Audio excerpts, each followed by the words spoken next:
제 104편. 거기에는 크고 넓은 바다가 있고 그 속에는 생물 곧 크고 작은 동물들이 무수하니이다.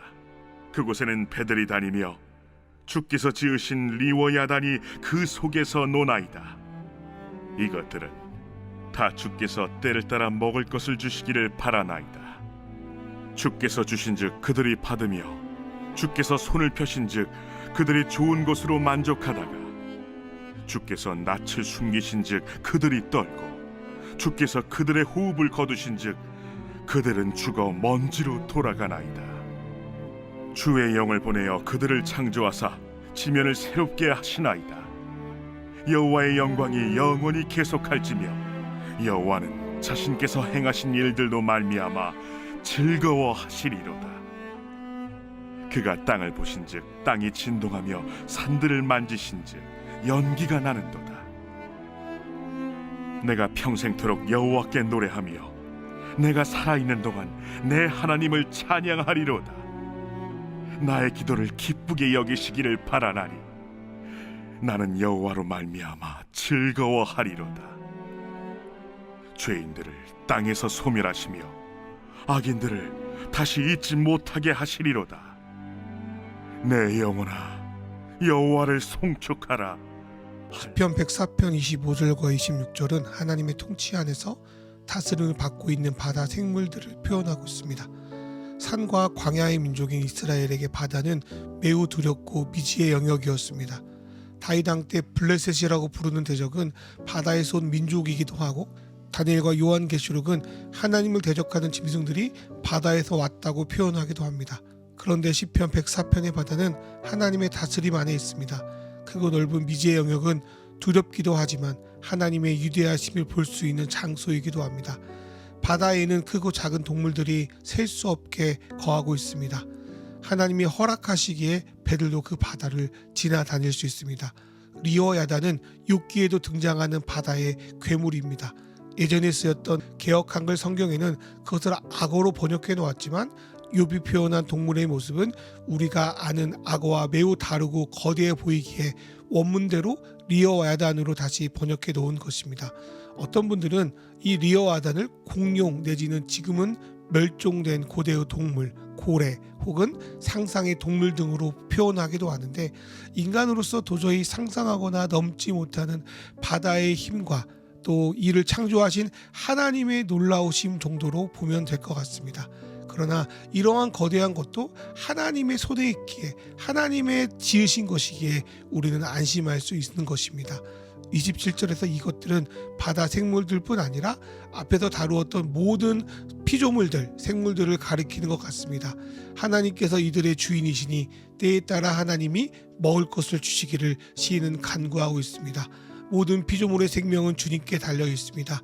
28절에서 생명들은 주님이 먹을 걸 주시면 받아 먹고 그분이 주신 것으로만 만족할 수 있습니다.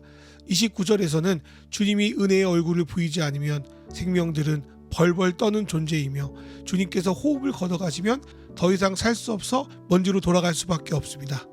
인간이 만물의 영장이라고 스스로를 대단히 여기지만 우리 인간 역시 먼지로 돌아갈 존재이며 죽으면 인간이 이루어놓은 모든 것은 허무로 돌아갑니다. 그러나 이렇게 허무하게 사라질 생명들도 주님이 다시 영을 불어넣으시면 다시 새롭게 창조됩니다.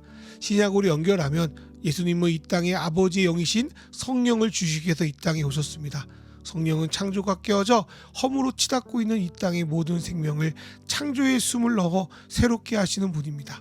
시인은 하나님께서 온 땅의 생명을 먹이시고 입히실 뿐 아니라 죄와 죽음과 허무로 사라진 생명들에게 새로운 숨을 불어넣으신 분을 깨닫고 그분을 더욱 찬양하고 높이고 있습니다.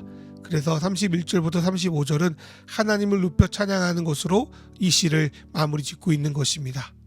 하나님이 행하신 일을 바라보며 즐거워하고 살아있는 동안 그분을 계속 찬양할 것이며 자신의 기도를 들으시는 하나님께 감격하며 그분의 임재를 지금 누리며 기뻐합니다. 더 나아가서 마지막 35절에서 시인은 하나님을 죄인을 소멸하시고 악인들을 다시 있게 하지 못하는 분으로 표현하고 있습니다. 여기서 죄인과 악인은 하나님에 반대하여 그분의 피조물을 파괴하고 약탈하는 이들입니다. 그래서 회복은 심판과 함께 오는 것입니다. 이 비전은 구약의 이스라엘인들의 꿈이자 요한계시록의 비전이며 지금 사는 우리의 소망입니다. 성경이 말하는 구원의 완성은 노아의 방주처럼 멸망하는 세상에서 자신들만 빠져나와 다른 곳으로 도망가는 것이 아니라 그분의 나라, 그분의 성 예루살렘이 이 땅에 내려와 만물을 회복시키는 것입니다. 그래서 홍수 후에 하나님께서 다시는 물로 세상을 멸하지 않겠다는 약속은 앞으로 하나님이 내리실 심판은 모든 창조 세계를 아예 없애는 것이 아니라 새하늘과 새 땅으로 모두 새롭게 회복시키겠다는 것으로 연결됩니다. 그래서 기독교의 심판은 공포와 두려움이 아니라 소망과 기쁨의 심판이며 참된 그리스도인들은 창조 세계를 복원시킬 그분의 날을 기다리며 악한 이들은 자신들을 심판하실 그분을 두려워하는 날이기도 합니다. 그리고 교회는 그 완전한 날이 이를 때까지 이 만물을 성령과 함께 회복시키며 다시 창조의 춤을 불어넣고 계시는 주님의 모습을 드러내고 거기에 참여하는 공동체인 것입니다. 우리가 그러한 일에 부르심을 받았음을 상기하며 만물의 고통과 생명의 죽음에 우리는 안타까워하지만 슬퍼하지만 다시 회복할 그날을 소망하며 그분의 영이신 성령의 숨을 오늘 들이마시고 그분을 통해 그 받은 그 숨을 다른 이들에게 내쉬며 나누는 그런 은혜로운 하루, 은혜로운 인생이 되길 간절히 소망해 봅니다. 이 시간 주신 말씀 묵상하며 기도합니다.